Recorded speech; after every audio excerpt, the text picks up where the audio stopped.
চুমা শিয়ালিনী, তুমি অনেক লোভী। তুমি লোভ করে টয়াদের কাছ থেকে চকলেট চুরি করতে এসেছো। তুমি এখন থেকে শাস্তি ভোগ করো। আর এটা হচ্ছে তোমার লোভের ফল। আহ আমাকে ছেড়ে দাও। তুমি তো দেখছি জাদুর চকলেট গাছ। জিমি, তুমি চকলেট খাচ্ছো? এটা বুঝি তোমার মায়ের দোকানের চকলেট? আমারও না খুব চকলেট খেতে ইচ্ছে করছে।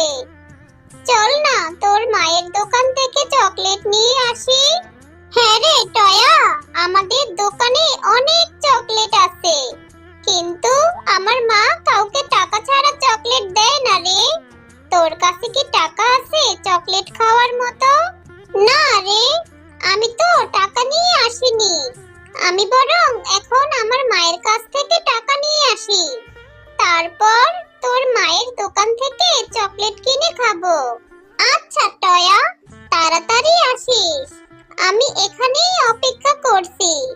ও মা, আমাকে 10 টাকা দাও না, আমার যে খুব চকলেট খেতে ইচ্ছে করছে। জানো মা, জিমিদের দোকানে না ওর মা অনেক চকলেট এনেছে। জিমির মা অনেক ধরনের চকলেট বিক্রি করে। টয়া, সব সময় শুধু চকলেট খাবো চকলেট খাবো। চকলেট খেতে খেতে দাঁতগুলোকে একদম নষ্ট করে ফেলেছিস। কোনো চকলেট খাওয়ার টাকা নেই আমার কাছে। এখান থেকে এখন যা তো। ও মা, 10টা টাকাই তো চেয়েছি, দাও না তুমি। এরকম কেন করো? তুমি সব সময় আমার সাথে এরকম করো। আমি শুধু একটা চকলেট খাবো, আর কখনো তোমার কাছে টাকা চাইবো না। এই নে টয়া, 20 টাকা দিচ্ছি। এখান থেকে 10 টাকার চকলেট খেয়ে আসবি, আর 10 টাকা ফেরত নিয়ে আসবি। বেশি চকলেট কিন্তু কিনবি না, আর তাড়াতাড়ি বাড়ি ফিরে আসবি, কেমন?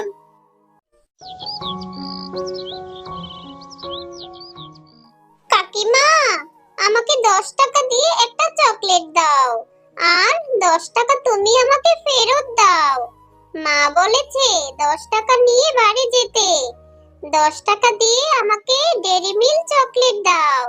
এই নে টয়া, 20 টাকা দিয়ে একটা চকলেট দিচ্ছি। চকলেটের দাম বেড়েছে, কোনো টাকা ফেরত দিতে পারবো না। কাকিমা, তুমি আমাকে বাচ্চা পেয়ে এভাবে ঠকিয়ে নিলে। 10 টাকা নিয়ে এসেছিস চকলেট খেতে? চকলেটের দাম বেড়েছে, যা এখন তাড়াতাড়ি এখান থেকে চলে যা। মা, ও মা, তুমি টয়ার কাছ থেকে 10 টাকা বেশি নিলে কেন? ওই ডেইরি মিল্কটার দাম তো 10 টাকাই ছিল। টয়ার সাথে এরকম করা তোমার একদম উচিত হয়নি। টয়া, এত দেরি করলি কেন রে? সেই কখন দোকানে গিয়েছিস? দে তো তাড়াতাড়ি, আমাকে 10 টাকা ফেরত দে। মা, জুমা কাকিমা আমাকে 10 টাকা ফেরত দেয়নি। বলেছে 10 টাকা দিয়ে কোনো চকলেট নেই। বলেছে একটা চকলেটের দাম 20 টাকা। আমার কাছ থেকে জুমা কাকিমা 20 টাকাই রেখে দিয়েছে। টয়া, মিথ্যা কথা কেন বলছিস? নিশ্চয়ই 20 টাকা দিয়ে দুটি চকলেট কিনে এনেছিস, আর একটা চকলেট বাইরে খেয়ে এসেছিস। এত চকলেট খেলে দাঁতগুলি সব নষ্ট হয়ে যাবে। অনেক সাহস হয়েছে তোর। যা, তুই আজকে সারাদিন চকলেট খাবি। তোকে আজ ভাত খেতে হবে না। আমার চোখের সামনে থেকে এখনই চলে যা।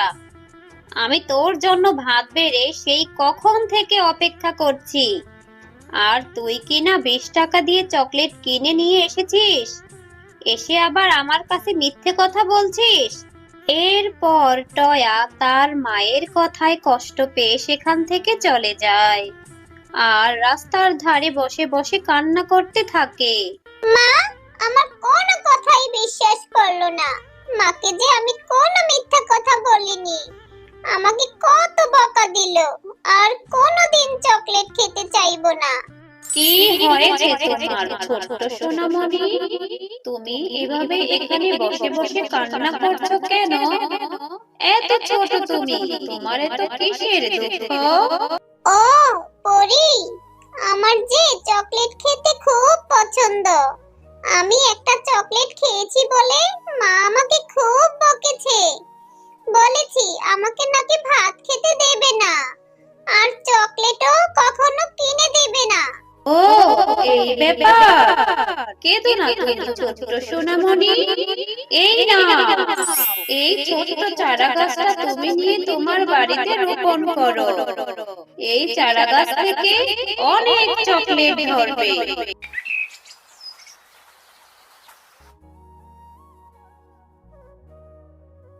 মা, ও মা, এখন কি তুমি আমার উপর রেগে আছো? আমি আর কোনোদিন চকলেট খেতে চাইবো না। পাগলি মেয়ে আমার, আমি কি তোর সাথে রাগ করে থাকতে পারি? সে কখন রাগ করে বের হয়েছিস? আমি তোকে কত খুঁজেছি, আমি যে তোকে কোথাও খুঁজে পেলাম না। তা কোথায় গিয়েছিলি রে তুই মা? মা, দেখো না, এই ছোট্ট চারা গাছটি আমাকে একটি পরী দিয়েছে আর বলেছে এই চারা গাছে নাকি অনেক চকলেট ধরবে। আরে টয়া, তোকে এ কথা কে বলেছে যে এই ছোট্ট চারা গাছে নাকি চকলেট হবে? তোর মাথা খারাপ হয়েছে? কোন পাগল তোকে এটা দিয়েছে আর তুই সেটা বিশ্বাস করলি?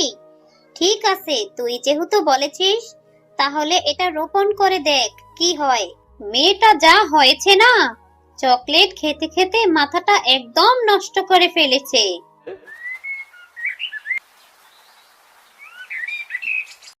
মা, দেখো, আমাদের সেই ছোট্ট চারা গাছটি কত বড় হয়েছে আর সেই গাছে কত চকলেট ধরেছে। আমার যে কি খুশি লাগছে না মা, এই সব চকলেট এখন থেকে আমার। হ্যাঁ রে টয়া, পরীর কথাই তো তাহলে সত্যি হলো। টয়া, এই চকলেটগুলি তুই একা খাবি না, গ্রামের বাচ্চাদেরকে ফ্রিতে দিয়ে দিবি, যাতে করে চকলেট খেতে ওই জুমা শিয়ালিনীর দোকানে আর যেতে না হয়। হ্যাঁ মা, তুমি ঠিক কথাই বলেছো। আমি টুম্পা, রিনা, বান্টি, জয় ওদের সবাইকে চকলেট খেতে দেব। এরপর টয়া তার সমস্ত বন্ধুদের ডেকে নিয়ে এসে চকলেট খেতে দেয়। জিমি, সেই কখন থেকে আমি তোকে ডাকাডাকি করছি, কোথায় গিয়েছিলি তুই? তোকে তো খুঁজেই পাওয়া যায় না। তোকে যে কত করে বলেছি ওই ছোট লোক শেফা শিয়ালিনীর মেয়ে টয়ার সঙ্গে খেলবি না, তবুও ওর সঙ্গে কেন খেলিস? মা, জানো, টয়াদের বাড়িতে একটা অনেক বড় চকলেট গাছ হয়েছে। সেই গাছে অনেক দামি দামি চকলেটও ধরেছে। টুম্পা আমাকে ওদের বাড়িতে নিয়ে চকলেট খেতে দিয়েছিল। চকলেটগুলি খেতে না মা, কি দারুণ মজা। এটা তুই কি বলছিস রে জিমি? এই ছোট লোকেরা এত দামি চকলেট গাছ কোত্থেকে পেলো? এটা তো আমাকে জানতেই হবে। আর ওদের ওই চকলেট গাছ থেকে চকলেট চুরি করে এনে আমি আমার দোকানে বিক্রি করব। তাহলে আমি অনেক বড় লোক হয়ে যাব। আরে আরে, সত্যিই তো, এই গাছে দেখি অনেক চকলেট ধরেছে। এই চকলেটের গাছ ওরা কোথায় পেলো? আমি এক্ষুনি এই গাছ থেকে চকলেট চুরি করে নিয়ে আমার দোকানে বিক্রি করব। জুমা শিয়ালিনী, তুমি অনেক লোভী। তুমি লোভ করে টয়াদের কাছ থেকে চকলেট চুরি করতে এসেছো। তুমি এখন থেকে শাস্তি ভোগ করো, আর এটা হচ্ছে তোমার লোভের ফল। আহ, আমাকে ছেড়ে দাও, তুমি তো দেখছি জাদুর চকলেট গাছ। আমি আর কখনো এরকম করব না। আমি আর কখনো লোভ করব না। আমার গাটা যে জ্বলে যাচ্ছে। কে কোথায় আছো? আমাকে বাঁচাও, আমি যে মরে যাচ্ছি। ঝুমা ভাবি, আপনি এখানে? আপনার কি হয়েছে? আর চকলেট গাছ তো দেখি কথা বলছে। জাদুর চকলেট গাছ, তুমি ঝুমা ভাবিকে ছেড়ে দাও। আচ্ছা ঠিক আছে, আমি শেফা শিয়ালিনীর কথা মতো জুমা শিয়ালিনীকে ছেড়ে দিচ্ছি। তবে এরকম ভুল যেন আর কখনো না হয়।